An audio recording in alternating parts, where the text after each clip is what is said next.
राष्ट्रीय रस्ता सुरक्षा अभियानातून 1 ते 31 जानेवारी दरम्यान कोल्हापुरात विविध उपक्रम पार पडले। या कालावधीत नियमांचं उल्लंघन करणाऱ्या 4,704 वाहनधारकांवर कारवाई करून 35,67,000 रुपयांचा दंड वसूल करण्यात आला। आज या अभियानाची सांगता झाली। या निमित्तानं पोलिसांसाठी नेत्र, आरोग्य तपासणी आणि रक्तदान शिबिर पार पडलं। कोल्हापूर जिल्ह्याचे पोलीस अधीक्षक योगेश कुमार गुप्ता, अप्पर पोलीस अधीक्षक धीरज कुमार बच्चू, शहर पोलीस उपाधीक्षक प्रिया पाटील यांच्या पुढाकारातून राष्ट्रीय रस्ता सुरक्षा अभियानाचं आयोजन केलं होतं। 1 ते 31 जानेवारी या कालावधीत हे अभियान पार पडलं।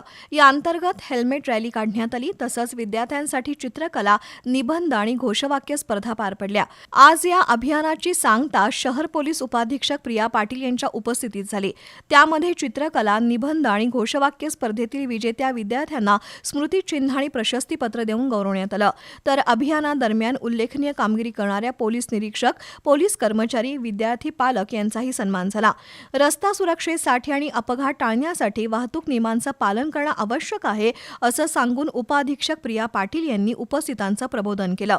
शहर वाहतूक नियंत्रण शाखेचे निरीक्षक नंदकुमार मोरे, सहाय्यक पोलीस निरीक्षक नागेश म्हात्रे यांनी या उपक्रमाचं यशस्वी नियोजन केलं।